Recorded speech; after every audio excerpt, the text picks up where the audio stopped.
की शादी काफी कम उम्र में एक बड़े बिजनेसमैन से हो गई थी। मगर शादी के कुछ ही साल बाद उनके कुछ दुश्मनों ने उन्हें गोली मार दी थी, जिसके बाद पूनम और कृतिका एकदम अकेले हो गए थे। कृतिका पहले तो किराए पर रहती थी, लेकिन पूनम के पति के मरने के बाद मकान मालिक उसे अच्छी नजर से नहीं देखता था, इसलिए पूनम ने वो घर छोड़ दिया था। काफी भटकने के बाद दोनों माँ बेटी एक झोपड़पट्टी में रहने लगे। पूनम घर घर जाकर काम करती थी और अपना गुजारा करती रही। कृतिका बेटा, क्या कर रही हो तुम? आज मुझे काम से आने में बड़ी देर हो गई। तुमने खाना खा लिया? हाँ माँ, मैंने सारा होमवर्क कर लिया है। और ये देखो, मैंने आपकी मदद के लिए सारे बर्तन भी धोकर रख दिए हैं। क्या? लेकिन क्यों? तुमसे ये सब काम करने के लिए किसने कहा था कृतिका? तुमने इसमें अपना कितना समय बर्बाद किया। तुम इतनी देर में थोड़ी और पढ़ाई कर सकती थी ना। पूनम की डांट से कृतिका उदास हो जाती है और कहती है, माँ, मैं तो बस आपकी मदद करना चाह रही थी। आप इतना सारा काम करके थक कर घर आती हो। मेरी बच्ची, मुझे माफ करना। मैं तुझ पर गुस्सा नहीं करना चाह रही थी, लेकिन तुम्हें ये सब करने की कोई भी जरूरत नहीं है। मैं दिन रात इसीलिए इतनी मेहनत करती हूँ ताकि तुम केवल पढ़ाई पर ध्यान दे सको। तुम्हें बहुत आगे जाना है और अपने बाबा का नाम रोशन करना है। हाँ माँ, मैं समझ गई। मैं आगे से ध्यान रखूंगी। अरे कृतिका, तुम्हारे पापा का वो लॉकेट कहाँ गया? वो तो वहां रखा है। मैंने अभी निकाला था माँ। बेटा, इसे कभी मत उतारना। समझ लो ये तुम्हारे साथ है तो तुम्हारे पापा भी तुम्हारे साथ हैं। वो हमेशा तुम्हारी मदद करेंगे। ठीक है माँ। और फिर दोनों साथ में खाना खाकर सो जाते हैं। अगले दिन कृतिका स्कूल चली जाती है और पूनम अपने काम पर। कृतिका स्कूल पहुंचकर सबसे आगे वाली सीट पर जाकर बैठ जाती है, लेकिन तभी पीछे से रिया नाम की एक लड़की आती है और कृतिका का बैग जमीन पर फेंक देती है। ओए कृतिका की बच्ची, चल जा पीछे जाकर बैठ। तू यहाँ नहीं बैठ सकती, ये मेरी सीट है। अच्छा, और ये भला किसने तय किया कि ये तुम्हारी सीट है? मुझसे जुबान मत लड़ा, जा यहाँ से। मैं शहर के सबसे बड़े व्यापारी की बेटी हूँ, इस नाते मैं ही फर्स्ट सीट पर बैठूंगी। और तेरी माँ घर घर जाकर काम करती है, इसलिए तू लास्ट सीट पर बैठेगी। रिया कृतिका से लड़ ही रही थी कि तभी एक और लड़की, जिसका नाम काजल था, वो भी आकर रिया का साथ देने लगी। हाँ हाँ रिया, बिल्कुल ठीक कह रही हो तुम।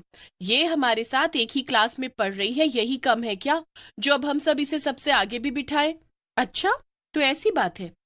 तुम लोगों को शायद थोड़ी गलतफहमी हो गई है कि तुमने मुझे इस स्कूल में दाखिला दे रखा है। मुझे इस स्कूल में अपनी पढ़ाई की वजह से स्कॉलरशिप मिली थी और मेरी माँ हर महीने नियम से पूरी फीस भरती है, इसलिए मैं यहाँ पढ़ रही हूँ। और तो और हर साल मैं क्लास में फर्स्ट पे आती हूँ, तो उस हिसाब से तो मुझे हर रोज फर्स्ट सीट पर ही बैठना चाहिए। और तुम दोनों तो पास भी बहुत मुश्किल से होती हो। कृतिका का मुंह तोड़ जवाब सुनकर पूरी क्लास रिया और काजल पर हंसने लगी और दोनों अपने अपमान में जलकर राख हो गई। लेकिन इससे पहले कि वो कुछ करती या कहती, टीचर क्लास में आ गई। काजल, इस कृतिका की बच्ची ने पूरी क्लास के सामने हमारी बड़ी बेइज्जती की है। हम इसे ऐसे माफ नहीं करेंगे। हाँ हाँ रिया, तुम बताओ इसे कैसे सबक सिखाना है। मैं तैयार हूँ। तुम्हें पता है ना कि जिस पार्क में हम सब शाम को खेलने जाते हैं, वहां पास में ही एक भूतिया पीसीओ है जो कि सालों से बंद पड़ा है। हाँ तो बस देखती जाओ। मैं इस कृतिका को ऐसा सबक सिखाऊंगी कि ये दोबारा हमसे जबान लड़ाना तो दूर, आंखें मिलाने में भी डरेगी। स्कूल खत्म हो जाता है और कृतिका घर जा रही होती है। तभी रिया और काजल भागते हुए उसके पास आती हैं और उससे कहती हैं, हमें माफ कर दो कृतिका, हमसे भूल हो गई। हमें ऐसे तुम्हारा मजाक नहीं उड़ाना चाहिए था। हाँ कृतिका, सॉरी। ठीक है दोस्तों, कोई बात नहीं, ये सब तो होता रहता है। तुम्हें अपनी गलती का एहसास हो गया, बस काफी है। अब सब भूल जाओ। नहीं नहीं, ऐसे काम नहीं चलेगा। एक काम करो, तुम अब से हमारे साथ खेलने आना, उस बड़े पार्क के पास। क्या? सच में? लेकिन तुम लोगों ने तो पहले कभी मुझे अपने साथ खेलने नहीं दिया। हाँ, लेकिन अब हमें अपनी गलती का एहसास हो गया है ना, इसलिए अब हम तुम्हें अपने साथ जरूर खिलाएंगे। तुम बस शाम को समय से आ जाना। ठीक है, मैं जरूर आऊंगी। इसके बाद सब अपने अपने घर चले जाते हैं। शाम को कृतिका रिया और बाकी बच्चों के साथ खेलने लगती है। काफी देर तक वो सब साथ में खेलते हैं।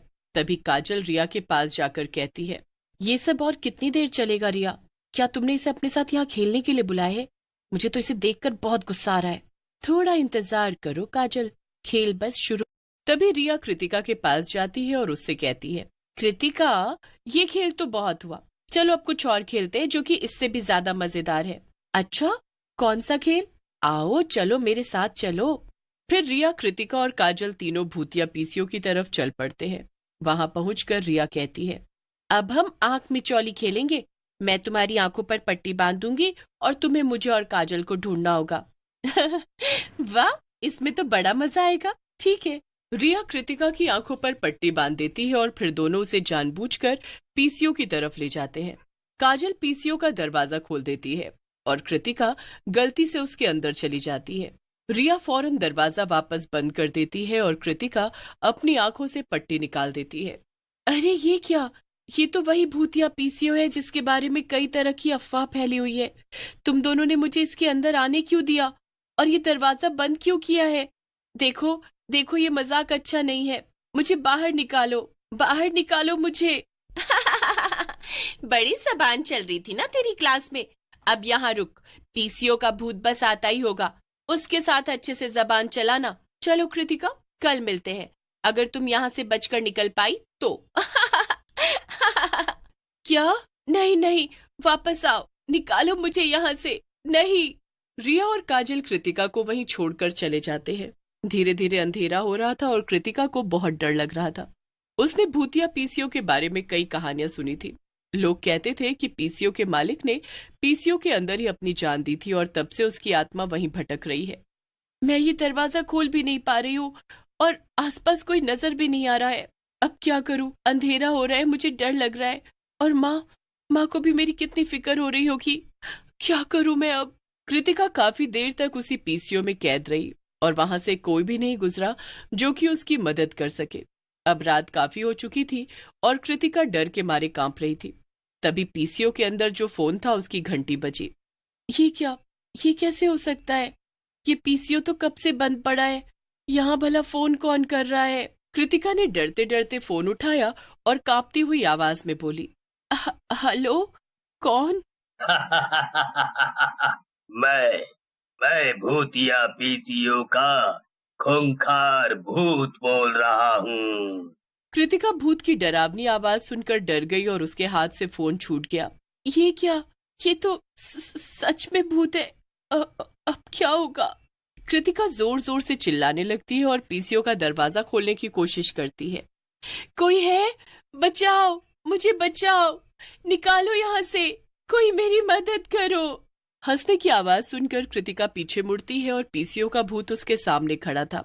तुम तो सच में एक भूत हो। नहीं नहीं, मुझे मत मारना प्लीज। ये तो सब कहते हैं मुझसे। अब अगर मैं सबको नहीं मारूंगा और सबको छोड़ दूंगा तो मेरा पेट कैसे भरेगा? क्या? क्या तुम मुझे खा जाओगे? इतना बोलकर कृतिका जोर जोर से रोने लगती है। मेरी माँ मेरा इंतजार कर रही होंगी। उनका मेरे सिवा इस दुनिया में कोई भी नहीं है, मेरे पापा भी नहीं है। तभी भूत की नजर कृतिका के गले में पड़े लॉकेट पर पड़ती है। ये लॉकेट, ये तो मेरे दोस्त हर्ष का है। ये तुम्हारे पास कैसे? क्या? हर्ष? वही तो मेरे पापा थे। ये सुनकर और सारी बात जानकर भूत बहुत दुखी हो जाता है और वो पीसीओ के अंदर ही बने एक छोटे से डब्बे को जादू से खोलता है और उसमें से कुछ पेपर्स निकालकर कृतिका को दे देता है। ये मेरी सारी जमा की हुई प्रॉपर्टी है। मेरे परिवार का तो कोई बचा नहीं जिसे मैं ये दूं। इसीलिए मैं ये तुम्हें और तुम्हारी माँ को दे रहा हूँ। उन्हें सब बता देना। और हाँ, जिन लड़कियों ने तुम्हें यहाँ बंद किया उन्हें मैं किसी दिन अच्छा सबक सिखाऊंगा। क्या सच में? क्या मैं यहाँ से जा सकती हूँ? आपका बहुत बहुत शुक्रिया। हाँ, बिल्कुल। और मेरी प्रॉपर्टी देकर मैं कम से कम अपने जिगरी दोस्त का कर्ज चुका सकूंगा। वैसे भी ये पेपर्स यहाँ कब से पड़े थे? शायद इन्हें अपने सही हकदार की तलाश थी। इतना कहकर भूत पीसीओ का दरवाजा खोल देता है और कृतिका दौड़ते हुए घर चली जाती है।